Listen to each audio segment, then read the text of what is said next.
September 23rd, 2021 from the VIHE. And today we're going to be looking at Nectar Devotion, Nectar of Devotion, and Vyabhicari Bhava. This is the second part of Vyabhicari Bhava. Thank you so much for coming and encouraging me to do this study. Right. So this is the Bhakti Rasamrita Sindhu, devotional mellow, the nectar ocean of the devotional mellow. And here in the Southern Ocean, we're studying the 5 components of rasa: Vibhava, Anubhava, Sattvika Bhava, Vyabhicari Bhava, and Sthai Bhava. Today, we're in the 4th wave of Vyabhicari Bhava, the emotions. And this is the second part in this series of studying these emotions, chapter 31.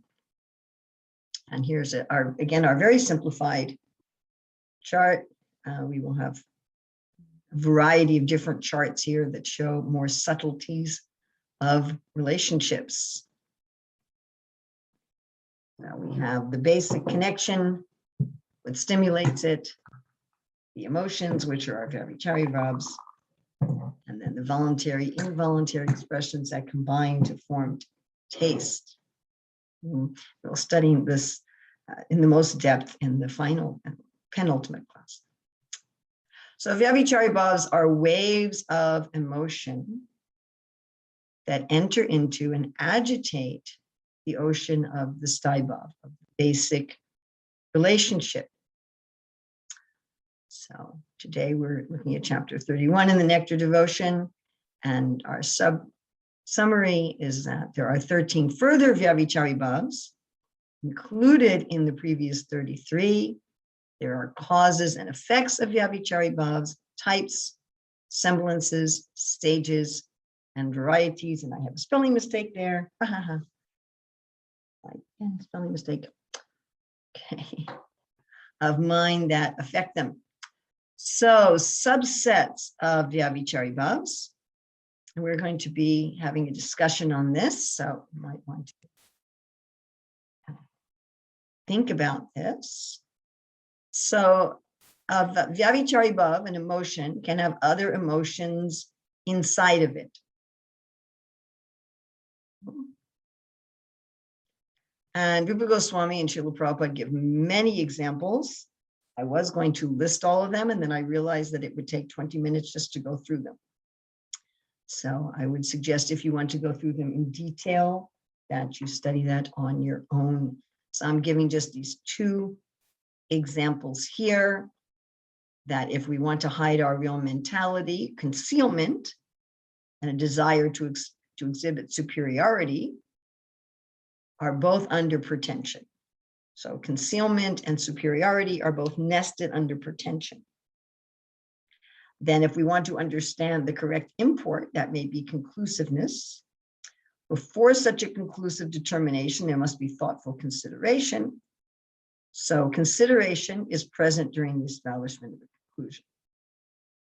Now, what I find is very important to keep in mind here is that Bharat Muni's analysis, which is what Rupa Goswami is using, also applies to our reflections of the spiritual emotions in this world. It applies to our material emotions. And understanding this concept of nestedness, right, how emotions can be nested, can also be very helpful in order to understand how we're feeling and to be detached from how we're feeling. Well, to be detached, the mind has thinking, feeling, and willing. And, we often get these feelings, but under that feeling, we may have a feeling of disturbance, anger, let's say. But under the anger, nested in the anger, may be guilt. Or nested under the anger may be fear. And being able to understand this helps us with detachment. And a similar concept is there in the cause and effect of Vyabhicari Bhavas, that one Vyabhicari Bhava can cause another Vyabhicari Bhava. And Rupa Goswami again makes this point that these causes and effects have some similarity to what happens in the world. That what's happening in this world is a reflection of these spiritual emotions. And this analysis of Bharat Muni and Rupa Goswami also applies to our material experiences. So some examples: that envy causes malice. Malice then causes self-disgust. I'm sure we've experienced this. I'm envious of someone, and so I want ill to come to them, and then I become disgusted with myself. Or impatience causes pondering, and pondering makes us tired. Envy can cause criticism, which can cause indignation, which is a Vyabhicari bhav, and it can also cause sattvika bhavs, like a change of color. Ferocity can cause beating, desire to beat someone, which can cause confusion, which is an emotion, and it can also cause devastation, which is a sattvika bhav. So we had a question, and this question has come up a few times.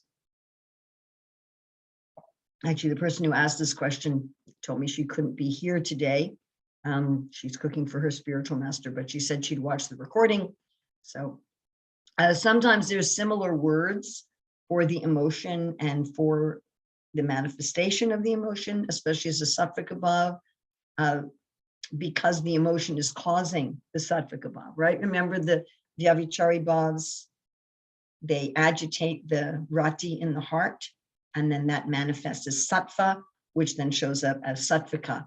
So if there's an emotion, right, it's going to cause some symptoms that's like the emotion. All right, I want to, this is not a breakout group. We're just going to discuss here for a few minutes. I'd like to open this up.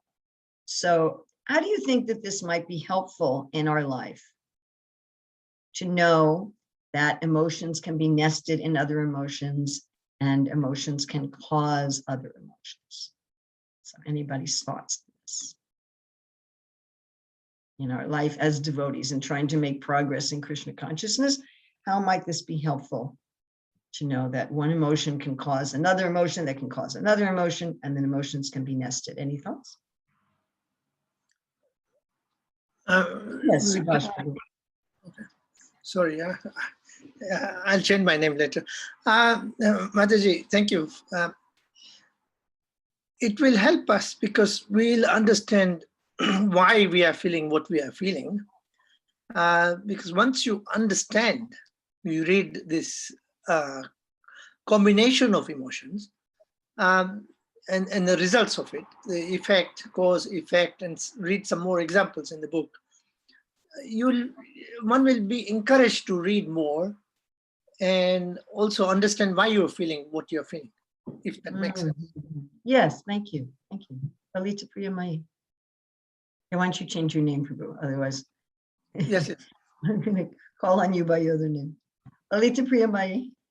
Hi, Krishna Mataji. Mataji, by reading this, it helps me to understand that sometimes when my parents or my Siksha Guru is angry with me, so to understand that behind the anger, there is some information that I need to do some changes within myself.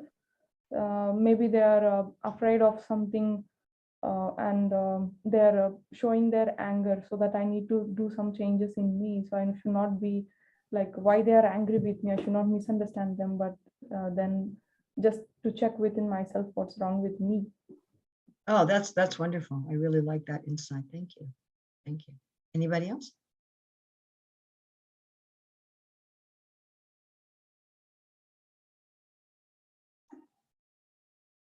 And Rupa Goswami specifically says this is also mirrored in the material world, this description.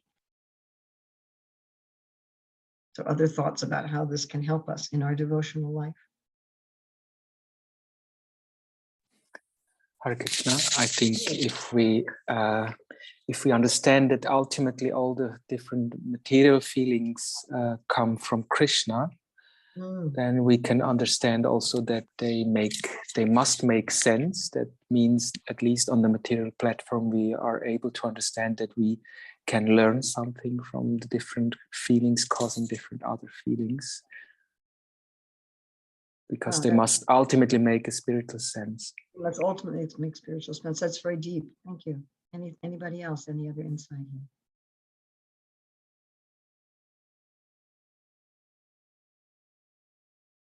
Yes. Avinash Prabhu. You need to unmute. You need to unmute. Hare Krishna. Hi. When we are reading all the pastimes, then we see very often, most often, that different characters are behaving differently. And we sometimes doubt comes that why they are being envious or angry or this and that. So by all this analysis, we understand that deep behind there is ecstatic love for Krishna, and that is giving rise to these emotions. So it clarifies understanding many characters in the pastimes of Krishna. In fact, we're going to get to that a little later in the slideshow, how there's always, whatever's happening, there's love under it, and some pretty astonishing things that came out in this section. Asturika. Hare Krishna, Dasi. It is two ways I was thinking. One is that it helps us in self-reflection, why I'm reacting or why I have reacted, and I can start to correct myself. And also in preaching, when we can be more compassionate, when we can understand that, okay, it is not just what I'm displaying, but there's an underlying issue that we can help out. That is, wow. Thank you. Thank you. Anybody else?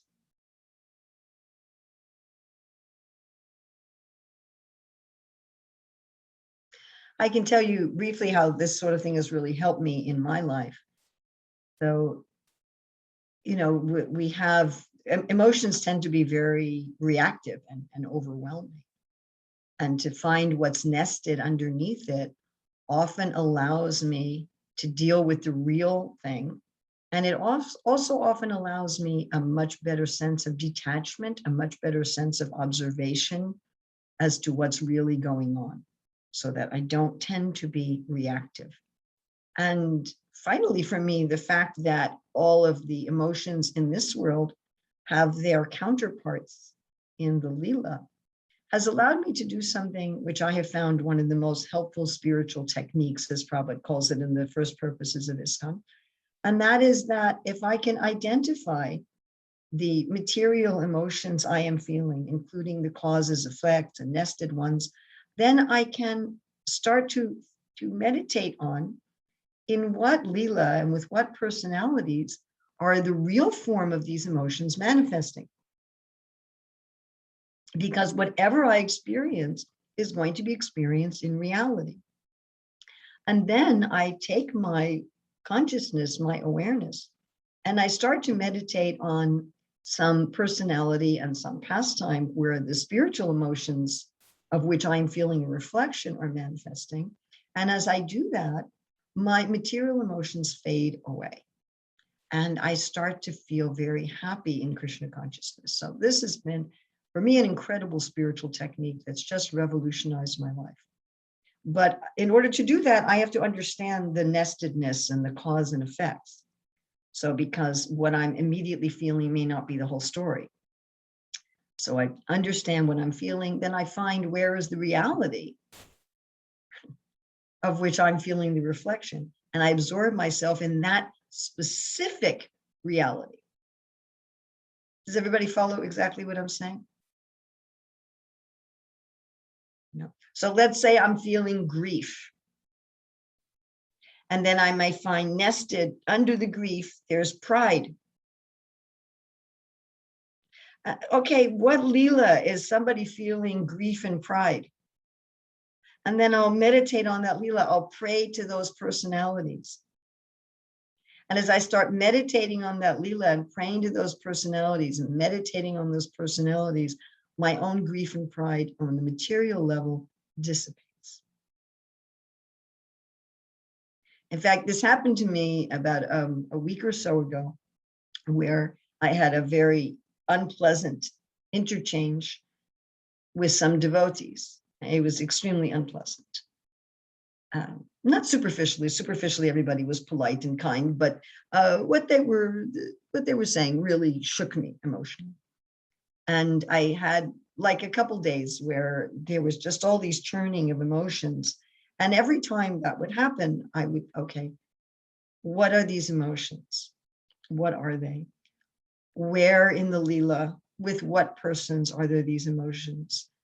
And then I did that repeatedly over those couple days. And then every time I would do that, the material emotions would just fade away.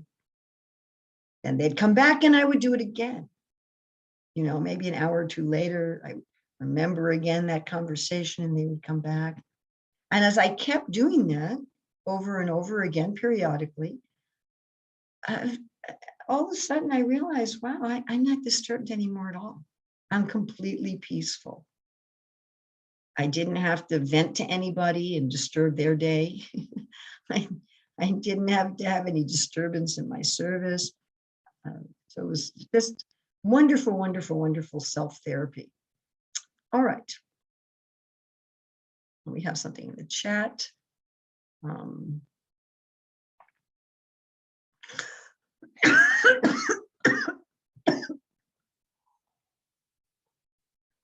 Yes. Okay. So we're going to go on here.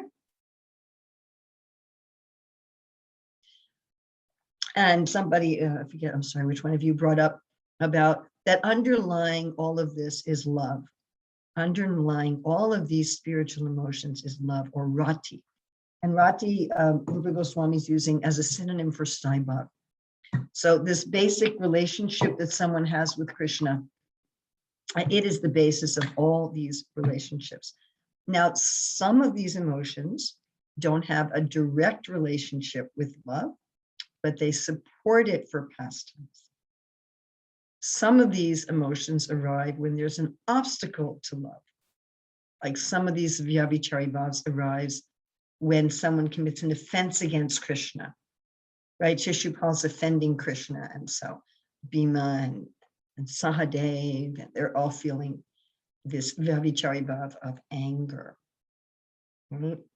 Or Garuda is feeling a Vyabhicari bhav of fear that he can't just go and attack Indra. All right. Now, then there are emotions such as destruction of ignorance. This is a very important point. And this is a point that we could literally give a whole hour or 2 hour class. I mean, we could on any verse here, but on this particular point, that the destruction of ignorance does not cause rati. Rati is permanent and not caused. So the destruction of ignorance removes ignorance from rati, and it can enhance rati, but it doesn't cause rati. So there's this mutual action between the love the devotees feel for Krishna and these emotions. Rupa Goswami also notes that some Vyabhicari bhavs, apprehension, dizziness, fatigue, laziness, intoxication, and alertness, arise somewhat from the effects of rati. Like there's a fragrance, so I have a heart of flowers here. There's a fragrance of rati. There's a little touch, a little fragrance of rati, ganda, actually, the word is used, and that causes these, emotions to arrive. And here again, we have something like dizziness, which may appear to be a sattvika bhav, but there's a feeling of dizziness that then remember causes that sattva in the heart and causes the sattvika bhav. So types of Vyabhicari bhavs. And this may seem a little technical. I've actually, a lot of these things here are a little technical. And so I've made some charts to try to simplify these. Okay, so we have a dependent and independent. And again, this is showing the relationship between the emotions and the Staibhav. Exactly how do they relate? You know, we have this real simplified chart I keep showing over and over again. And we just, you know, okay, here's the Staibhav and here's the Vyabhicari bhav, but the actual relationship is much more complicated. So this is an overall chart. there are Vyabhicari bhavs, or emotions that depend on the rati, that depend on the basic relationship. And then there are those that are independent. And I found this fascinating, absolutely fascinating. I mean, we talk about how everything is dependent on Krishna, right? By the way, I want you to think about these as we're going through these, because we're going to have a breakout session very soon where we'll be discussing among ourselves the emotional life of the devotees in Krishna consciousness. So please do take notes on this. So independent of rati and dependent on rati. So we're going to look first at the dependent, and we're going to look just at this part of the chart, the dependent on rati. So we have two main types. Superior, it's born from the devotee's basic relationship, and it nourishes. So it's born from the relationship and it nourishes the relationship. You know, a man gives his wife flowers, that feeling is born from the love and it nourishes the love, right? You cook for the person you love, your cooking comes from your love and it nourishes you. And then because there's two basic ratis, there's the direct, the primary rati, which is neutrality, servitorship, friendship, parental, conjugal, and the indirect, joy, wonder, anger, etc. So direct, a dependent, superior, direct. It's born from friendship, it nourishes friendship. A dependent, superior, indirect, it's born from wonder, it nourishes wonder. Then there's inferior. So dependent, inferior, the person has rati, but the Vyabhicari bhav isn't either born from the rati or nourishing it. All right, let's look at the dependent, superior, direct. It's born from and controlled by a primary sthai bhav like friendship. Example, what is the use of eyes which do not see Mathura, hearing whose name my hairs stand on? So Jiva Goswami comments, the desire to see Mathura is an expression of a genuine principle or direct rati for the Lord. The Vyabhicari bhav, self-depreciation, what's the use? It nourishes that rati directly.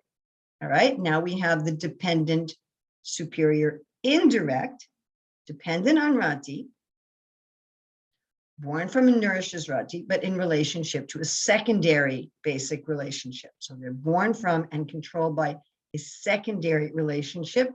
Example, I am Bhima. How unfortunate are my two arms, strong as iron beams, if they cannot crush the evil Shishupal, the enemy of Krishna. So this is a self-depreciation that's born from Bhima's anger and nourishes his anger. So because anger is a secondary basic relationship, it's a secondary sthai bhav.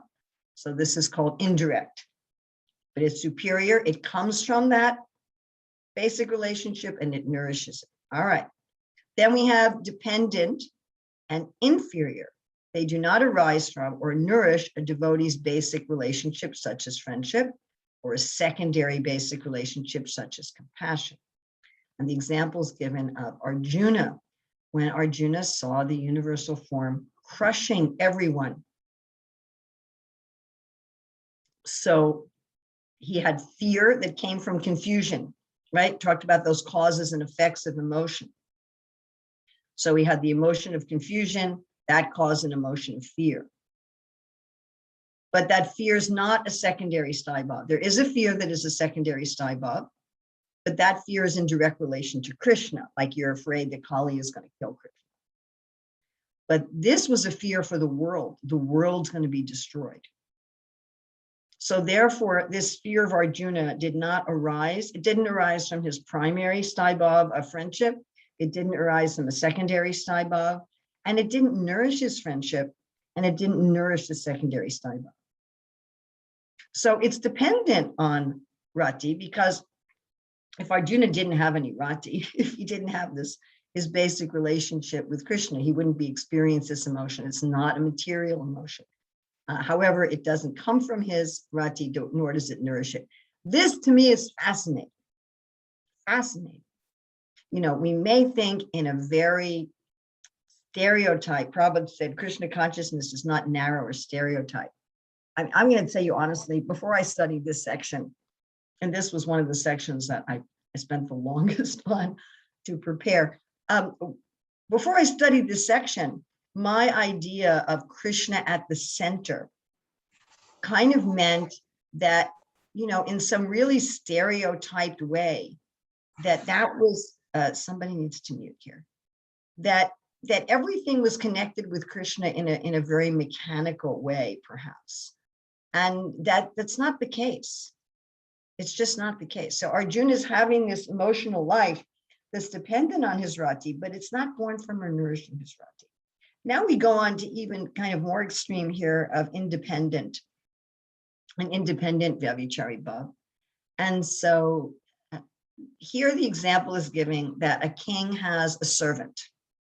A king has a servant, and the servant, their life is dependent on the king. They're always dependent on the king, but they also have their own life. The example Rupa Goswami gives is if the servant's daughter's getting married. So the servant is focused on his daughter and his son-in-law and the wedding, and he's not really focused on the king during that time, even though he's always dependent on the king. So this, again, the fact that these pure devotees, these Siddha devotees, they're having these emotions that are their emotions. They have something to do with Krishna, but it's a little different. So we have three categories of this Vyabhicari Bhava. One that's called void. So this is in those who just have a semblance of rati. These are people, they don't have genuine rati. They have a shadow or reflection. We have independent rati where the emotion doesn't come from their rati, but it touches. And then we have the one that has a fragrance. So if we're going to look at the Sanskrit terms, we have rati sunya, there's no rati. We have rati anu sparshana. Anu means to follow, sparshana means to touch. So it later touches rati. And rati ganda means fragrance. So it has a fragrance of their rati, right? So without, influenced by, and having a trace of. Those are the three categories. So without, the sunya. So this is equivalent to the rati abhas bhava sattvika abhas. So those of you who want to look that back up later. And it's generated by rati abhas. It comes from a semblance of rati. This is the most independent type of Vyabhicari Bhava. So it's independent. This person doesn't have pure rati, but they're not inimical to Krishna. This is not a demon.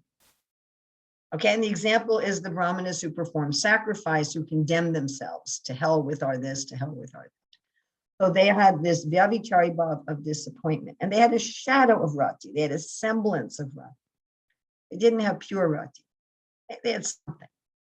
And that something that they had gave rise to this Vyabhicari Bhava of disappointment.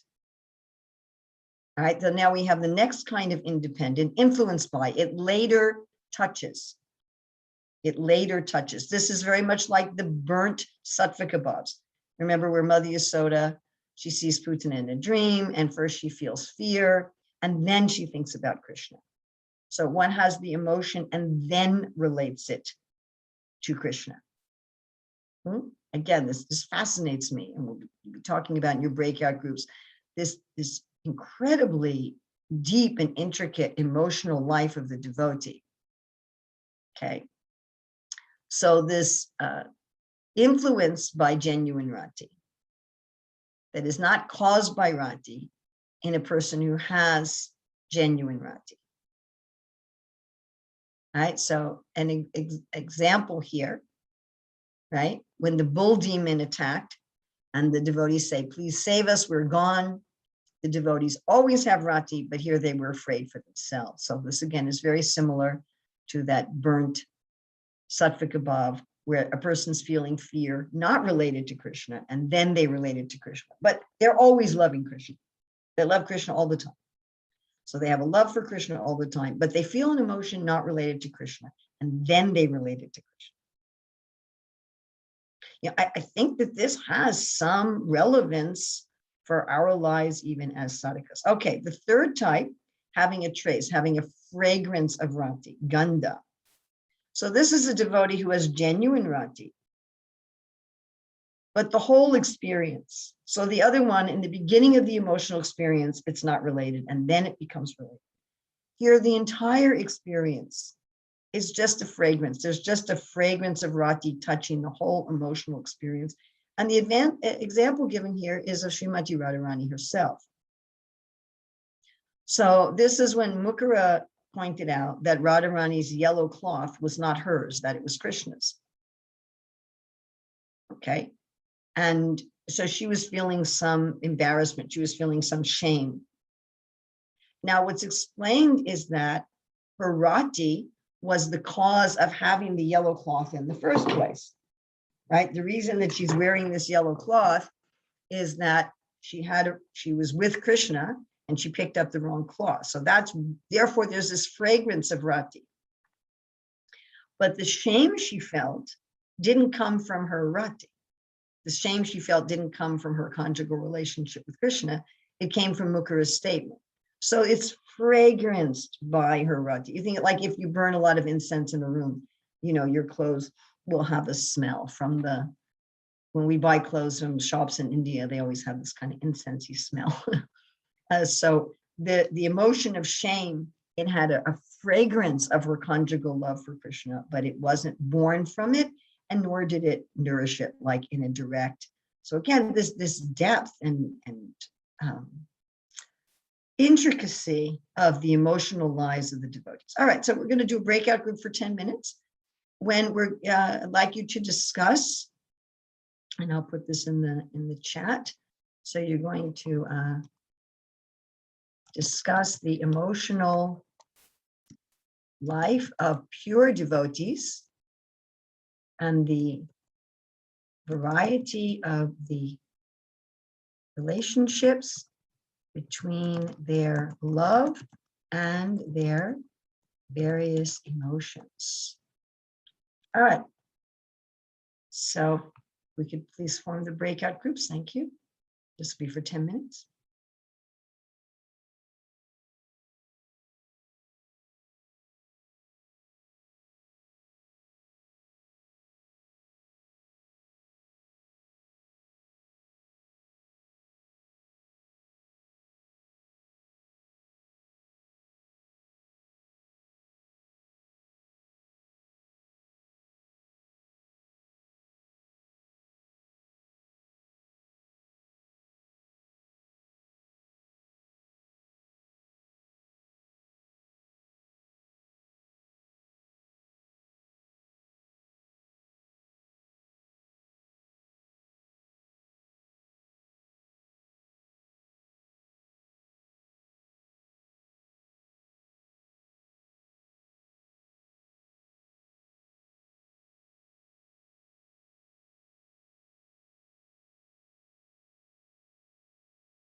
Hare Krishna. So I hope that was helpful.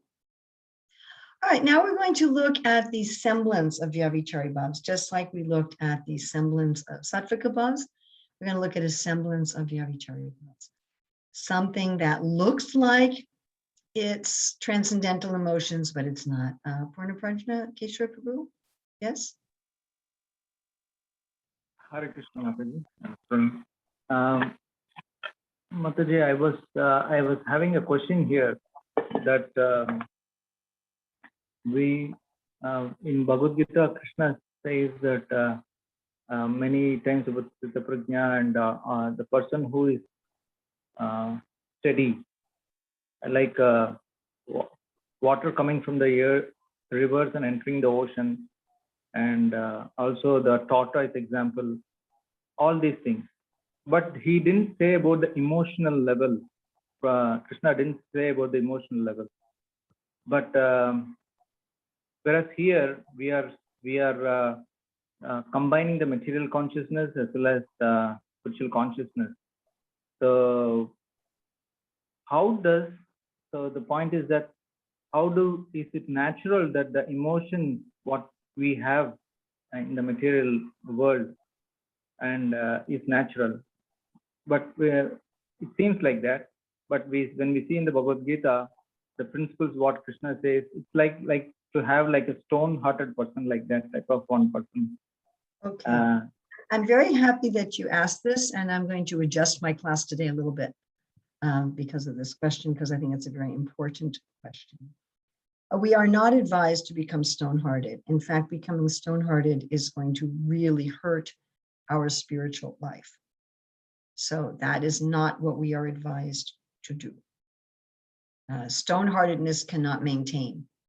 If we try to become stone-hearted, the emotions will come out eventually anyway, and they will simply cause trouble.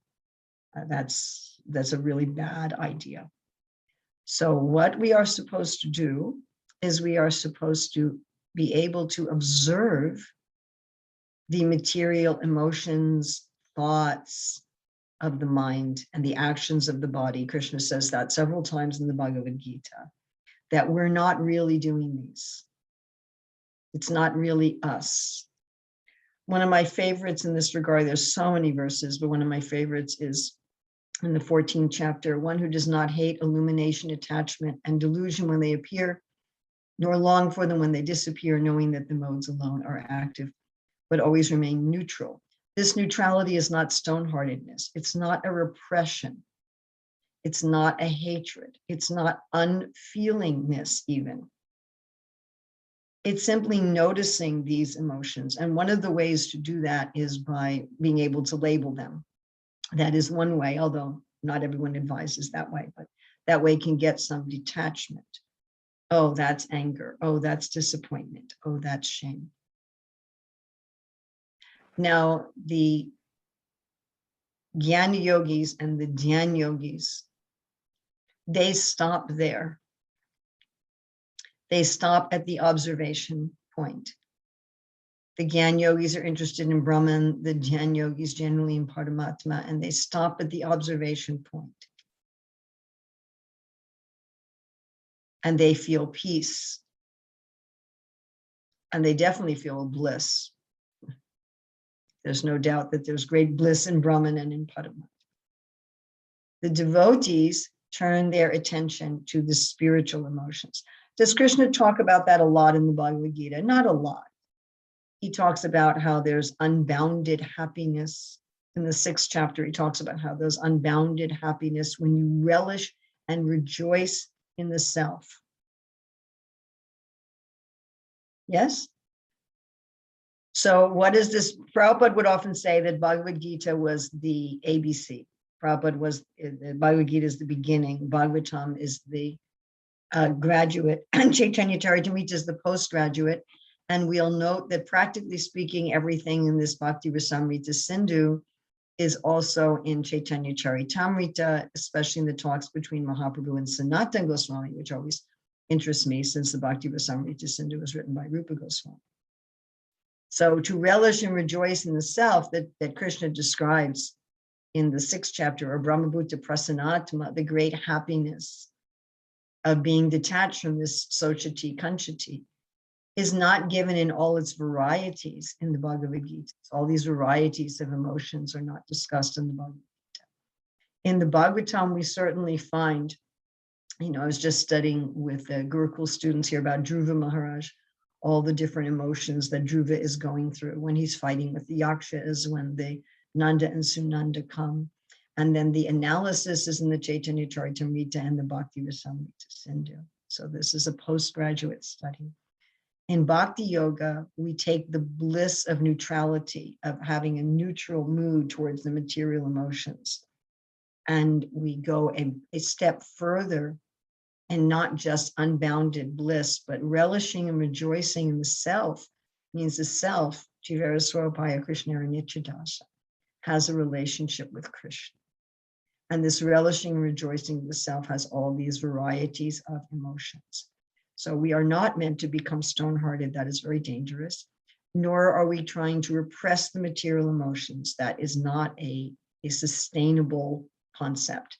And it will cause physical disease. It will cause all kinds of problems. You really don't want to do that. What you want to do is let them pass through, like the river's going into the ocean, it just passes through. Like the turtle just detaches and watches. Oh, look at that. Wow. There's so much anger in my body. Wow. Look at that. Wow. What's under the anger? Oh, there's fear under the anger. What's under the fear? Under the fear is some shame. Whoa. Krishna's material energy is so fascinating. What leelas are there where there is anger, fear, and shame? How can I absorb myself in that leela? All right, I'm going to adjust what I was going to do today. I was going to go on to semblance, do a breakout room, and then do a break, but I thought this question was very important. So we'll do a break now, and we'll come back to semblance after the break. So we'll do a 10-minute break now. Please do a real break. Get away from your phone, get away from your computer, take a walk. See you in 10 minutes. Hi, Krishna. I hope you had a good break. So now we're going to look at the semblance of the Vyabhicari Bhavas. This is shadows and reflections of them. And here we're looking at two semblances. One that, these are things that look like Vyabhicari Bhavas, but they're kind of not really. And the first one is in relationship, and we're going to have a breakout discussion on this, so please take notes.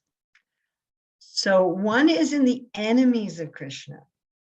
So it looks like a Vyabhicari Bhav because they're in the Leelas. And it has something to do with Krishna, but there's no rati. Then inappropriate when a devotee ascribes to others Vyabhicari Bhavs that they're not really feeling, what they call in psychology projection. All right, so the unfavorable, pratikulyam. So this is very much like pratipa sattvika bhava. So if you want to look at that after class. So because again, the emotions call sattvika bhavas. So the semblance of emotions cause a semblance of sattvika bhavas. So these are emotions of those who are related to Krishna. They have something to do with Krishna, but the persons they hate Krishna. They don't have any rati. So you can't have either a dependent or independent. Even the independent Vyabhicari Bhavs were in persons who had rati, right? Or at least they had a semblance of rati. But these people don't even have a semblance, right? The Yajnik Brahmanas had a semblance. So here we have Kamsa, examples given, like two examples Rupa Goswami gives of Kamsa, that Kamsa felt hopelessness after Krishna killed Keshi. And then also Kamsa, how he was feeling when he told Akura, you're just a fool for thinking that Krishna is God. So Kamsa's feeling emotions. These emotions have something to do with Krishna, but they're just a semblance of spiritual emotions because he has no love for Krishna. Okay. So then we have the category of inappropriate or non-existing.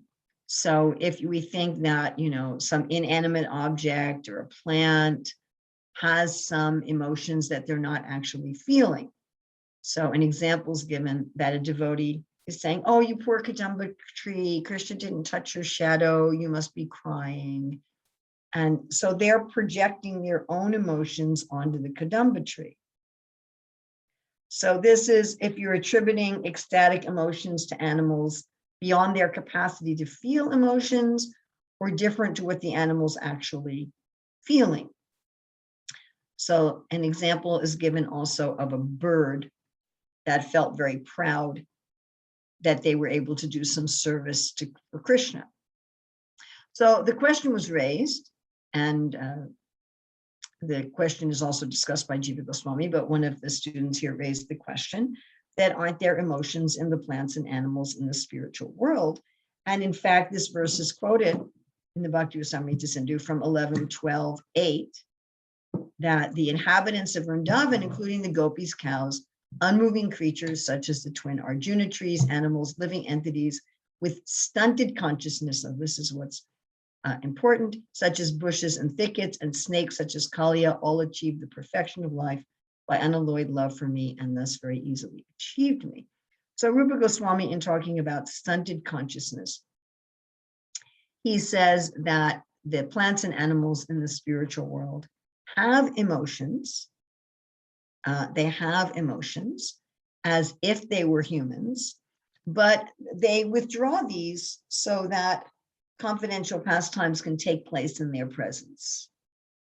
So when Krishna is doing confidential pastimes around the trees and the animals, they may withdraw their emotions in order to facilitate Krishna's pastimes.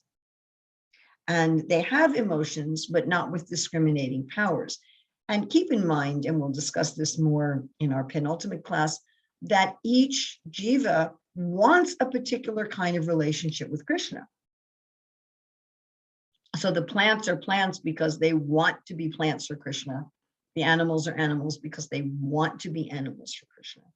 And so if the animals totally acted like humans and the plants totally acted like humans, then they wouldn't be able to nourish the pastimes in the same way. So this kind of semblance of Vyabhicari bhavs means that the specific emotion is in the devotee's mind and they're projecting it onto the plants or the animals or whatever.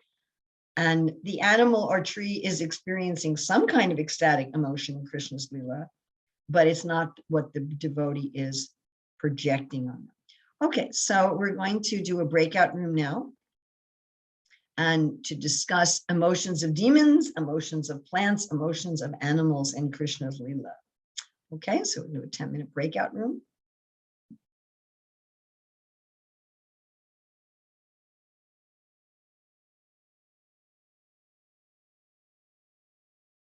Hare Krishna. All right, so now we're going to go on to the conditions of the Vyabhicari bhavs, the stages of the Vyabhicari bhavs.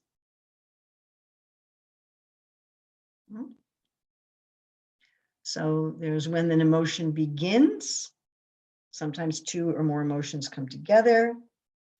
Sometimes there's an emotion, another emotion takes over, and then when an emotion is resolved.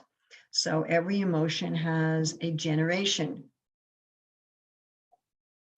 This is a difference between the Vyabhicari bhav and the sthai bhav. The sthai bhav is continuous. Prabhupada calls it continuous ecstasy. The Vyabhicari bhavs have a certain time that they start. An example, when the sun turned red and Yasoda heard the sound of the flute close by, her bodice became damp with the flow of milk out of joy. So the milk flowing out is a Sattvika bhav, the joy is the Vyabhicari bhav, and it started when the sun turned red and she heard the flute. Okay, here's another example of generation. When Krishna was joking with Radharani in relation to another girl, she moved her beautiful eyebrows crossly. So moving her eyebrows is an anubhav, and her irritation is the Vyabhicari bhav. Okay, then conjunction. So two or more emotions coming together, either from the same cause or from different cause. So two versions of the same emotion or two differing emotions from the same cause or from a different cause. Okay, so here's an example of inertness from both a favorable and an unfavorable cause. So Mother Yasoda felt the emotion of inertness because when Putana was killed, that was inauspicious, and because Krishna was playing on her breast was auspicious. So two different causes, both created the same Vyabhicari bhav of inertness, an internal emotion of inertness. Okay.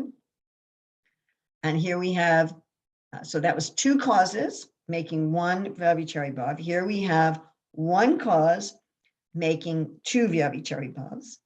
So this child is very fickle.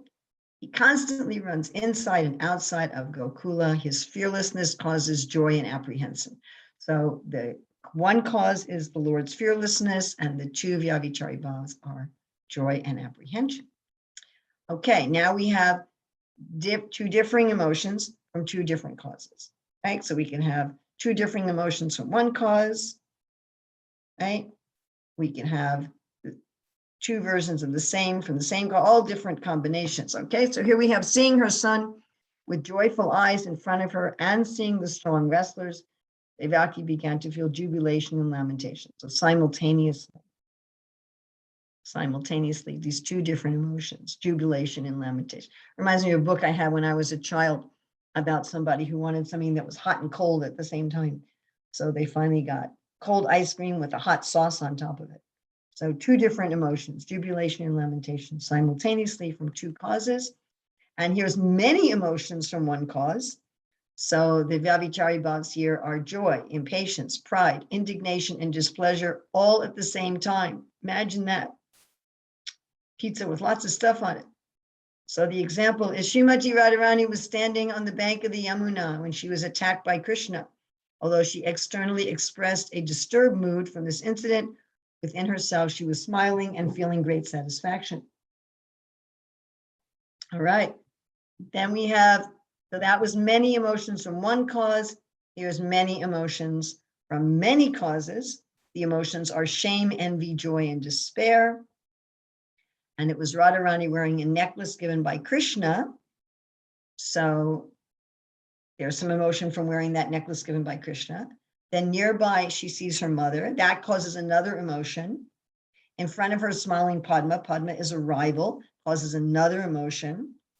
Then seeing Krishna at a distance causes another emotion. Seeing her so-called husband, Abhimanyu, causes another emotion. So there's all these different causes causing all these emotions at the same time. What a rich life there is in bhakti. All right, now we have, so we had the generation, we had the conjunction. Now we're looking at aggregation or supplanting.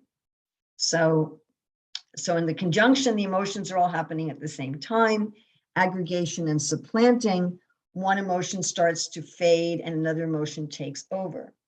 One emotion starts to fade and another emotion takes over. And I love this picture I made. I have 2 different pictures.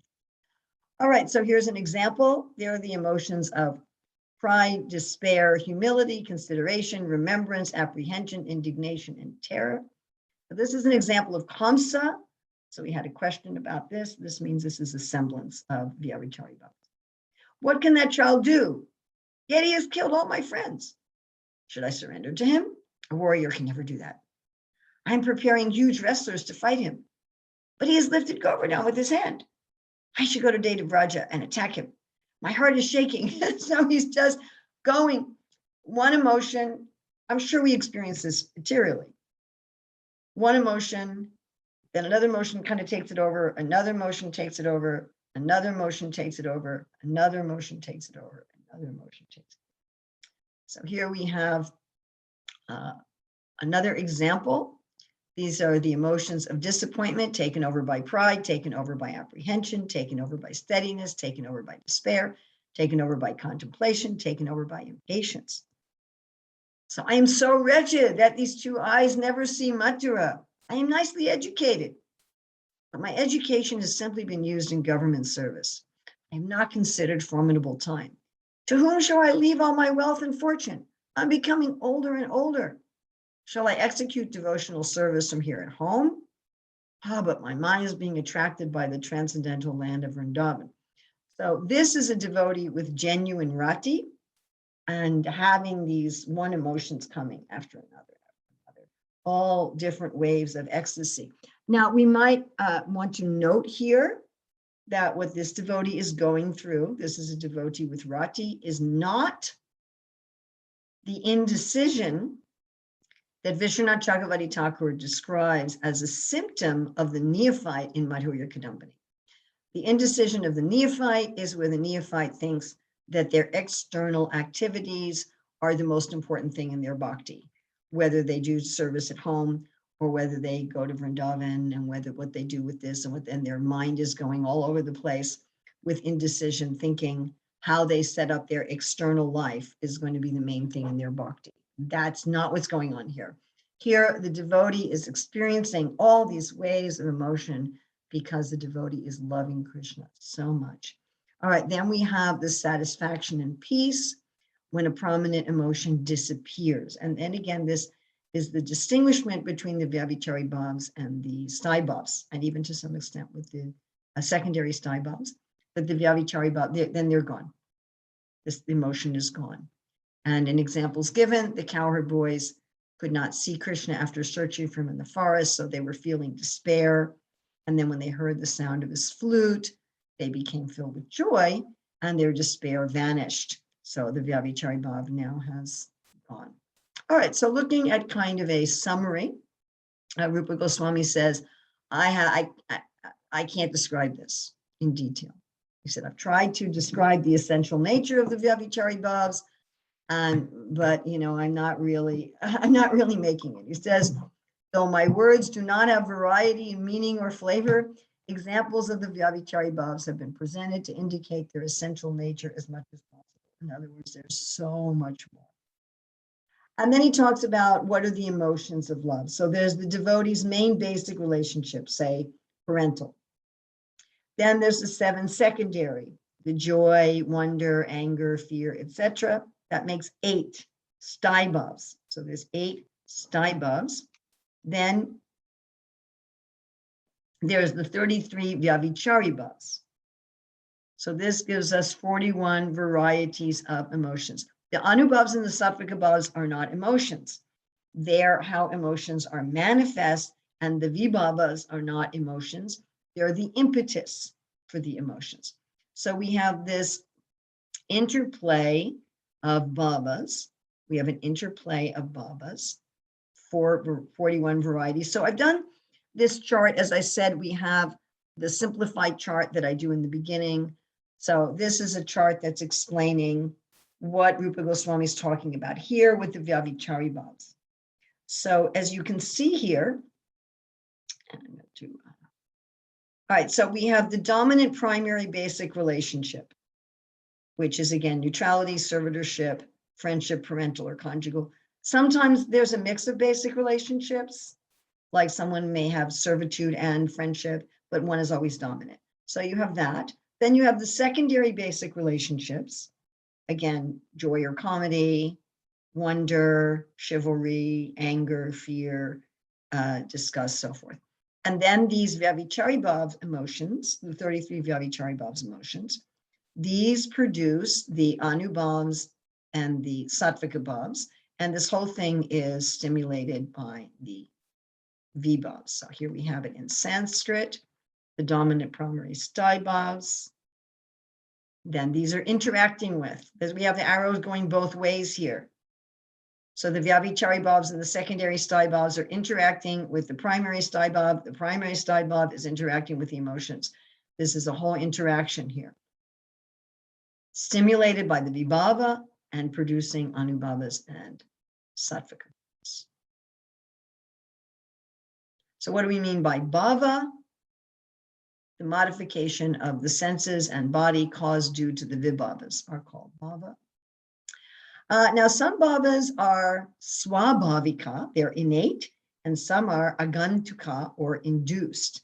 And I want to acknowledge the help of a lot of devotees, but particularly Hari Parshad.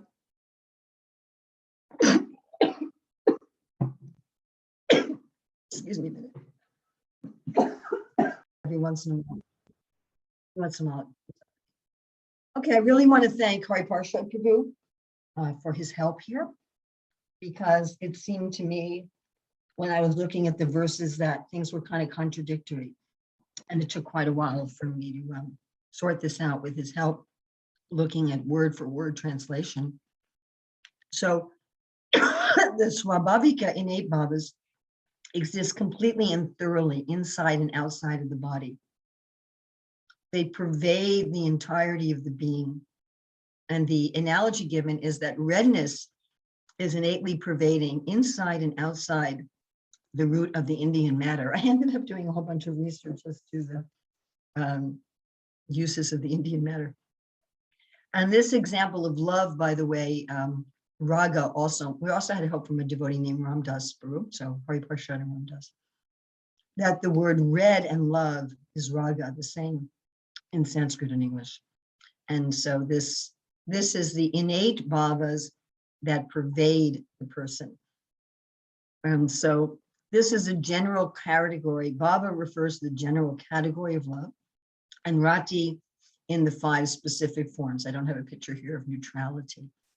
So according to the different bhakti in the individual, this innate love that's like this innate redness in this plant that's just there throughout the devotee. And this innate love, just a slight contact with the vibhava expresses this innate love.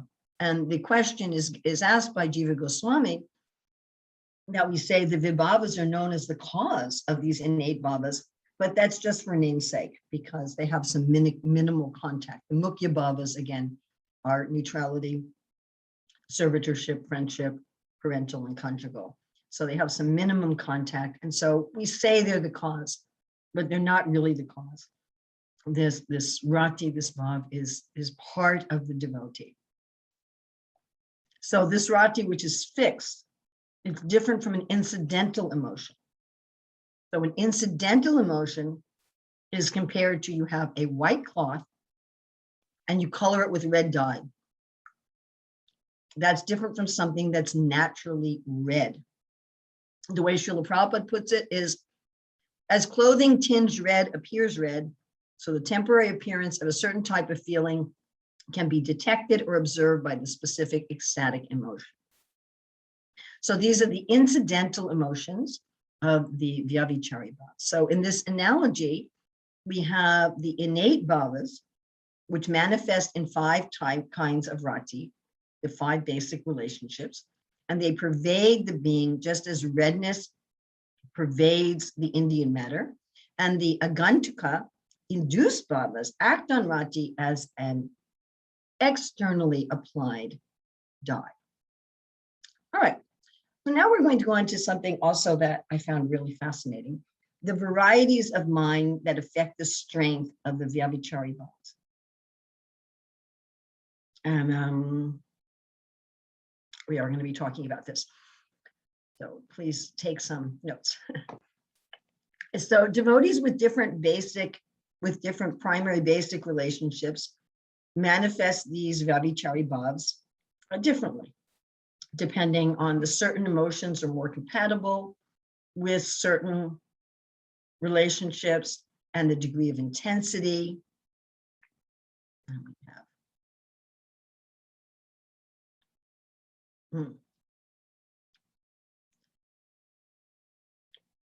So the emotions within a particular devotee become manifest to others in the form of anubhavs and sattvika bhavs. So think about this in terms of our normal material life. How do I know what emotions somebody is feeling? By how they behave.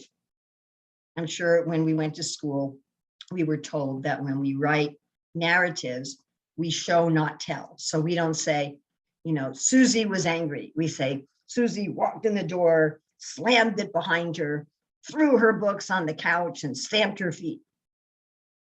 So we show by the actions what someone's feeling. And in our normal life, we're always guessing what people are feeling by how they behave externally. And some of that is involuntary, their face changes color, they're crying, and some of it is voluntary, right? They're slamming the door behind them. So that's how we know what someone's feeling. So the perception, how do we tell what a pure devotee is feeling? So some devotees can more easily conceal their emotions than others. And therefore, we can't always tell what a devotee is feeling. So we're going to look at what causes devotees to be able to conceal their emotions and what causes devotees to be able to feel these emotions in different gradations. Rupa Goswami gives two types, three analogies each, of dispositions in terms of the perception of others of a devotee's internal emotions. All right. So this is where ordinary people cannot perceive a devotee's internal emotions. And this is caused by, interestingly enough, it's caused by mixed motives in a devotee. So if it can't be conceived at all, if there's little or no transformation of the body and mind, it means that the devotee's internal state is not pure. Interesting, isn't it? So there's three categories of these. The devotee's disposition is heavy, deep, or expansive. Then a disposition where ordinary people can perceive the devotee's internal emotions, which is caused by the devotee's pure motives. And this can be light, spread on the surface, or small. Don't expect you to remember all this. I don't. All right, so heavier, we're going to look at heavier light. Is the internal disposition heavy like gold or light like cotton? And the emotions are like the wind. So the wind doesn't easily move gold, but it easily moves cotton. Deep or spread on the surface. Deep is like the ocean. Things I have to fix. Deep is like the ocean. Spread on the surface is like a pond. And the emotions are like a high mountain. So a high mountain practically disappears in the ocean and is very visible in a pond. Expansive or small is the devotee's disposition like that of a great city or like that of a small hut. And the emotions are like a lamp or like an elephant. So in a big city, an elephant is hardly visible. In a small hut, he's really visible. All right, so these were the analogies about how well somebody else can perceive spiritual emotions in a devotee. Now we're going to look at to what extent a devotee is capable of experiencing spiritual emotions. There's degrees. It's not an on-off switch. Right? So there's degrees of difficulty with experiencing spiritual emotions. This is when the basic relationship, the Sai Bhav with Krishna, is weak. So the most difficulty with experiencing spiritual emotions is if a person's inner disposition is very hard like a thunderbolt. And this comes from doing a lot of austerities. Someone's actually hostile to Krishna. If their inner disposition is medium hard like gold, they have hostility to Krishna and they have affection for Krishna in equal measure. Or when their inner disposition is slightly hard like lac, they have affection for Krishna with slight hostility. The emotions are like fire. So fire can't do anything to a thunderbolt. It can do something to gold at high enough temperatures, and it can melt shellac. So this is to what degree a devotee is capable of experiencing spiritual emotions depending on the amount that they have a pure relationship with Krishna. All right, now devotees with their Sai Bhav with Krishna is strong. So the least soft is like beeswax, they're immature. They have their Sai Bhav with Krishna has awakened, but they're immature. Or their inner disposition is like butter. They're moderately advanced, or it's softest like nectar, it's always flowing. And here the emotions are much stronger than fire. They're like the heat of the sun. So the heat of the sun on nectar, it's always flowing. The heat of the sun on butter, it starts to melt. The heat of the sun on beeswax, it starts to get strong, starts to get soft. So one can combine this, the thunderbolt gold lac, or wax butter nectar, with the heavy, light, deep, shallow, expansive, small. So our mathematicians can figure that out. So logically, as the basic relationship strengthens, one's ability to experience spiritual emotions increases. And also the ability of others to perceive it increases. I mean, if we think about Srila Prabhupada, even ordinary people could understand that Srila Prabhupada was special, just from a brief interaction with him. I mean, they couldn't understand the specific emotions he was feeling. Obviously, one can never understand the heart of a Vaishnava like that, but they could understand that he was experiencing some sort of inner spiritual emotions. It happened all the time. So devotees can naturally hide their loving emotions, and they may limit the display of their unlimited good qualities. But the Lord lives in the ocean of their hearts, and at full tide, their symptoms cannot be hidden. So we find that even devotees who normally try to hide their symptoms, that they have time when the symptoms are really overflowing. Okay. So I'd like just a general discussion. No, we're not going to go into breakout groups. So this section, what does this tell us about trying to figure out other spiritual emotions? And what does this tell us about developing our own spiritual emotions? So kind of two questions. What does this tell us about ascertaining other spiritual emotions? And what does this tell us about our own developing our own spiritual emotions? Because there was quite a lot about here in the developing. So anybody's thoughts?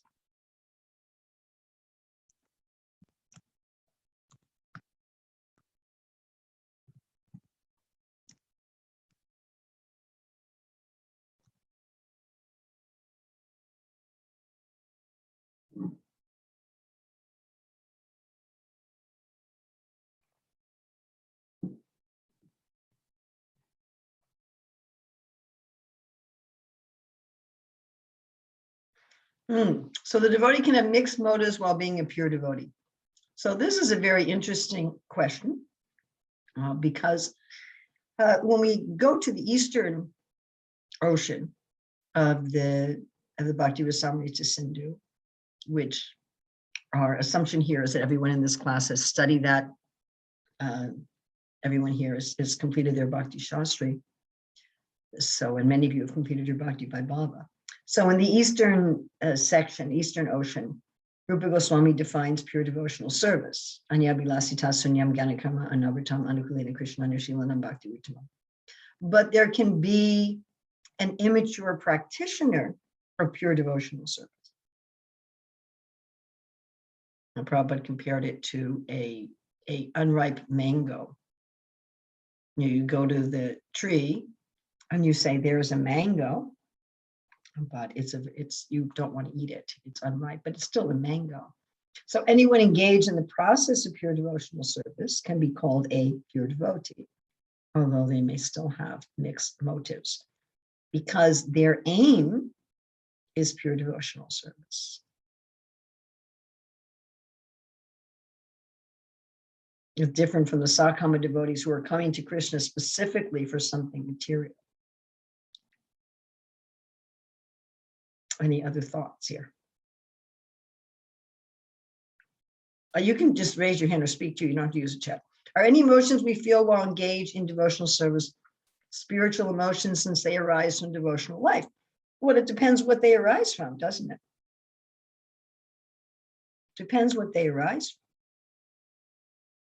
So if I'm a practicing devotee and my emotions arise from my thinking on this body and my mind, then they're not spiritual. If my emotions arise from my service to Krishna, or even if I later connect them to my service to Krishna, right? That's one of the indirect Vyabhicari bhavas. So then they have some degree of spirituality. I really like in Madhurya Kadambini, where Krishna Chakravarti Thakur writes about how in the beginning, we're totally self-conscious and we don't have any Krishna consciousness, and our Krishna consciousness increases as our material consciousness. To jest ovaj gornji, vinata to sam ja. A ona je ova, da. Madhusudana Vishnu Prabhu. Hare Krishna, Hare Krishna. Thank you for the nice explanation. I just wanted to share a realization when I was reading this chapter. You know, when we speak about the different kinds of hearts and they respond to different spiritual emotions differently, I thought this is a wonderful meditation for us as members of such a vast society. People, you know, we don't know who is how advanced and who's going through what kind of spiritual emotions, that we quite often quickly judge people on the basis of what we see. And we don't really know that the same situation, the same statement, the same experience might actually churn out different spiritual emotions in the hearts of different devotees to different levels. And they externally may express it in a different way, you know. So this chapter really, I mean, taught me that we have to be very mindful in this way about how it may. That's Thank you.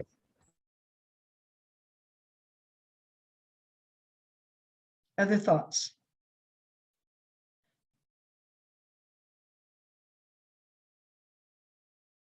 Which I think the point you brought out was very important.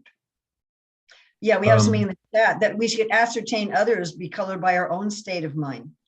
In other words, and this happens, doesn't it? This happens even among the pure devotees with this semblance of Vyabhicari bhavs, where the pure devotees are projecting onto a tree or a plant emotions that they're feeling. You know, that's the spiritual version of our material projection, where I think, you know, I would be feeling this, so they must be feeling this. How to keep on the correct path? A lot of humility. A lot of humility. You know, I have imperfect senses. I have a tendency to cheat. That's talking about me. It's not just talking about, you know, Joe at Walmart. I have a tendency to cheat. I have imperfect senses. I can be illusioned. Yeah. Somebody else? Hare Krishna Mataji. Yeah, it just also gives a deeper, more expansive meaning to spiritual emotions, this whole chapter, and also the idea that we can never understand the heart, the mind of a pure devotee, or the devotee, just because when you see the variety of emotions and you see the different levels of attainment of Sthai Bhava and its progression, and it's actually an ocean. And I think the whole idea of this whole book being an ocean comes to fruition by understanding this whole set of varieties of emotions and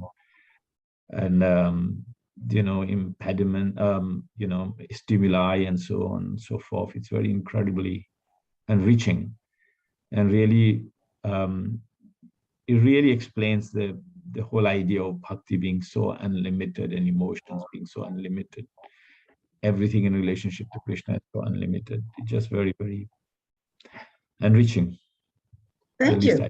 You reminded me of when Arjuna's talking about the universal form. You have hundreds of eyes and hundreds of arms and hundreds of bellies. I was thinking that that in order to really be able to ascertain others' spiritual emotions, we need to spend a lot of time with the person. You know, it's something that's very deep. Like, for example, sometimes if you just get a snapshot view of a devotee, you can judge them as being a certain type of devotee or a certain type of person, but it might be totally wrong. Just like if we just read, you know, the song of the bee in the Bhagavatam where Radharani is talking to the bee, you would think she hates Krishna, but she actually loves Krishna. But you could misunderstand her emotional expression. So sometimes the devotee may be feeling a strong emotion. We may misinterpret it, thinking that they're not a nice devotee or that they have issues or whatever, you know.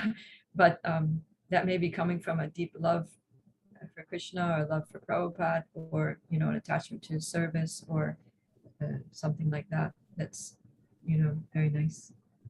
That's kind of scary, isn't it? And why we should be so careful how we deal with the devotees. Why is it scary? Well, because it means that I might offend some devotee, you know, who apparently has some really negative thing going on, but it's not. You know, with the Song of the Bee, there's a whole section in Chaitanya Charitamrita about that, and then which is referencing, I gave a class on that one time, I think in Radhadesh. And it's referencing Ujjwala Nilamani, and you go to the Ujjwala Nilamani, and there's, I think it's 14 kinds of ecstatic prajalpa. I might have the number wrong. That was referenced in this discussion with the bee. Thank you. Anybody else? Yes, Rukmini. This concept that devotees with dispositions which are heavy and deep may be concealing their emotions. I mean, I still haven't rocked that, but that's certainly something that you know may lead to, you know, either pondering or just accepting that one won't understand them in real life. Well, pondering is another Vyabhicari Bhava. So that kind of pondering by studying the scripture can bring us also ecstasy in Krishna consciousness. Thank you. Anybody else? I'm not sure how to, I mean, has anyone addressed this point of developing our own spiritual emotions? How do we do that? Apart from, I mean, you gave that example. I'd like to talk, why don't we talk about that for the next 5 minutes or so, then we have a few more things to go over. How do we develop our own spiritual emotions? Any thoughts?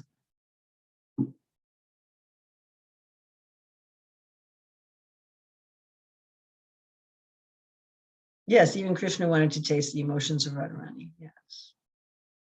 Yes. Well, we read that in the Costa Rica, we read that in the section of Anubhava. Remember, I pulled that quote where Lord Chaitanya wanted to experience these Anubhavas. That's why he becomes his devotee. Yeah.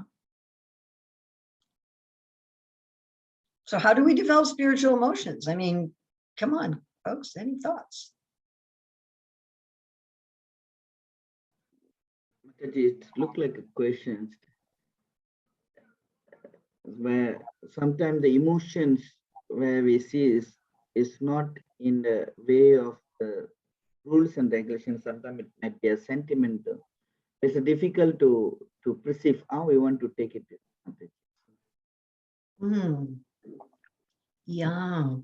Yeah, because we may end up just having some sentiment. Costa Rica? Mataji, I was thinking to learn more about Krishna, to hear, to read from the devotees, from the Shastra, because that creates the affection and attraction to Krishna. Then the emotions come.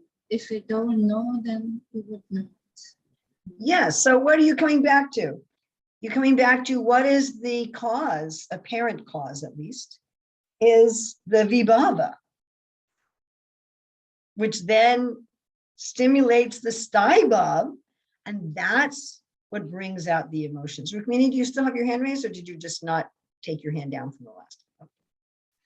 Prabhupada Priya, are you raising your hand again? Yes. Okay. I was thinking that, you know, the first time I read the Bhagavatam, I didn't really see it as being, it was kind of like more philosophical. Now that I'm going through the Bhagavatam again in depth, I'm beginning to appreciate that it's full of so much emotion. And the more I read the Bhagavatam, the more it not only do I perceive the emotion in it, in devotees' relations with Krishna, but it also hits me emotionally. It moves me emotionally. So I feel like an important part of developing our spiritual emotions is just reading the Bhagavatam, you know, and getting deeper and deeper into it. And, yes. you know, in I conjunction. mean, let's go back. I'm going to go back to sharing my screen again. And there are a few more things I want to cover as well.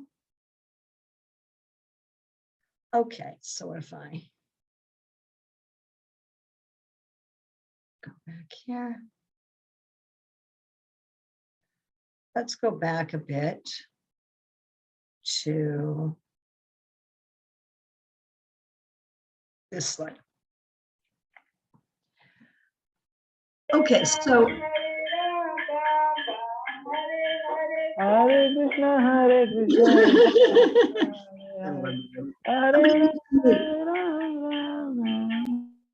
Okay. All right. So how does this work? You know, it's this dominant primary basic relationship, which comes from the stimulants. So these stimulants, the Vibhav, that's Krishna, Krishna's devotees, and all these things having to do with Krishna, Krishna's peacock feather, Krishna's flute, Krishna's softness, Krishna's pastimes. And the more we're absorbed in these, the more that there is an awakening, a stimulating of this dominant primary basic relationship. In the beginning, that can just be neutral or, you know, just some general love of God. And then that is impacting with these emotions, right? Or if we looked at, right, we were talking about these emotions, and again, they manifest differently.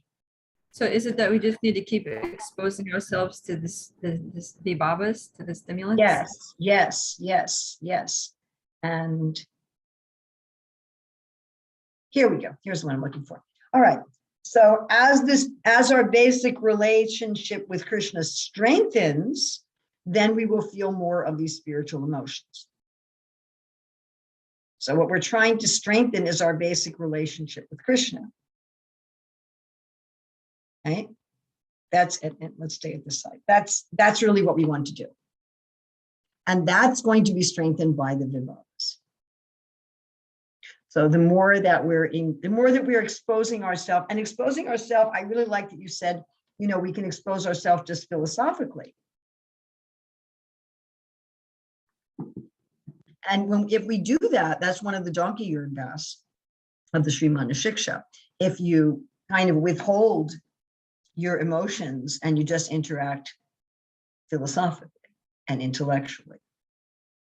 All right, we have one more thing. This was actually, it's not in this section of Nectar Devotion or Bhakti Rasamrita Sindhu. It's actually from the next section. It's from the Staibhav section. But Jiva Goswami notes that this verse 25128 really belongs at the end of the Vyabhicari Bhav section. So my understanding is, you know, Rupa Goswami was writing on palm leaves. And so it's not like using a word processor where you say, oh, wait a minute, I want to put this there. And so you can just take something and stick it in the other place. You know, I remember when I first started using a word processor instead of a typewriter. You know, with a typewriter, you've got to retype it. With a word processor, you just insert your paragraph. So when you're writing on palm leaves, you can't do that. You know, oh, yeah, I should also say this about the Vyabhicari Bhavs. And now you're writing about the Staibhavs. All right, so that's why it's not in this section. It's in 25128. And so the point that Rupa Goswami makes is such a sweet point. He says that devotees have love for their associates who have a similar mood. And this is, of course, the Vibhava, Alambana, Ashraya.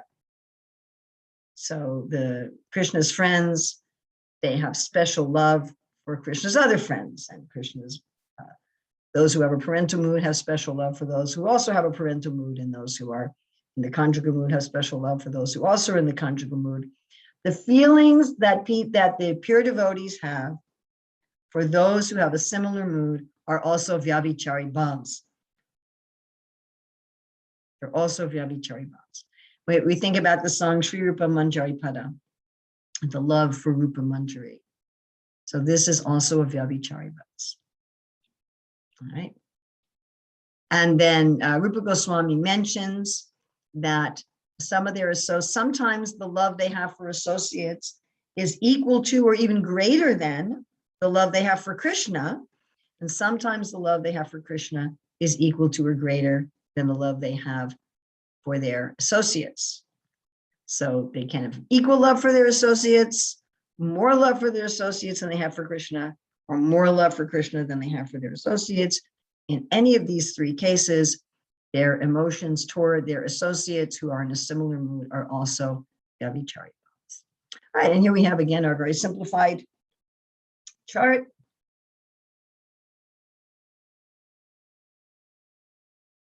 And it's funny, today I was thinking there was no way I was going to end on time, and we even did a lot of things that I hadn't planned, and we still ended on time. Thank you, Krishna, who is time. All right, so we now have, next class is going to be on Staibhav. We're going to have 3 classes on Staibhav, and then our concluding tying everything together class. Thank you very much for being on this journey with me, and thank you very much for inducing me to study this part of Nectar Devotion and Bhakti Rasamrita Sindhu. I hadn't studied it before in depth like this. I've never taught it before. And I'm really, really relishing going on this journey with all of you. Whatever good you see in me comes from Srila Prabhupada and all of our acharyas, and the faults are my own. I hope that you can take the good that is really their mercy, and that you can excuse and not emulate my faults. Thank you. Srila Prabhupada ki jai. Srila Goswami ki jai.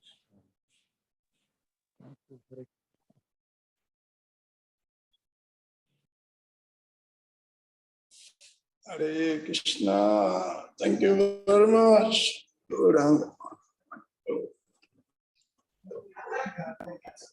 Thank you so much.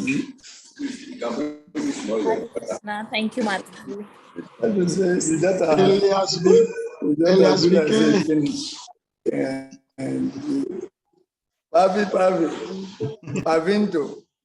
Pavi.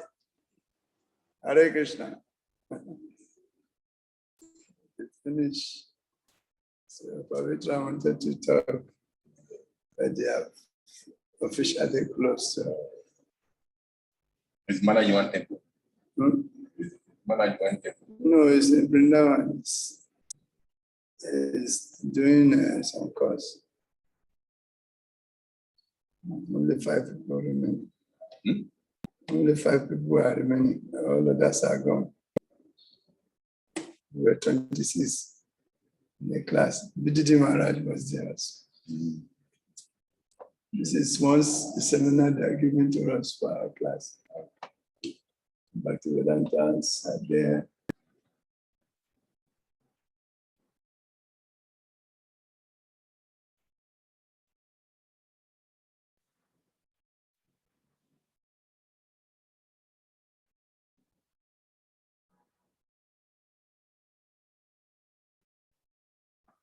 Oh, sorry, yesterday, one of our Indians went to preach. His name is Haribakisi. You know the place, they say 1 tree from India. I forget where I see that place. Name. Need 3 streets.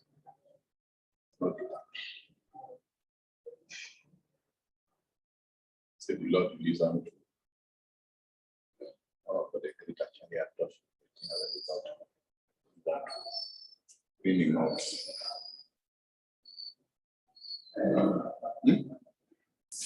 I don't know. No, that sweet name. No.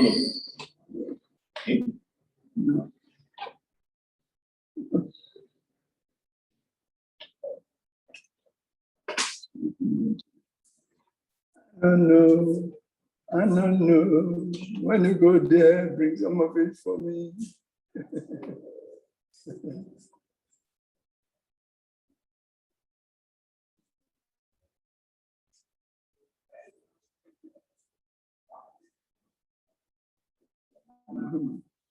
I'm supposed to be in that meeting, but because of this, I couldn't. Hare Krishna.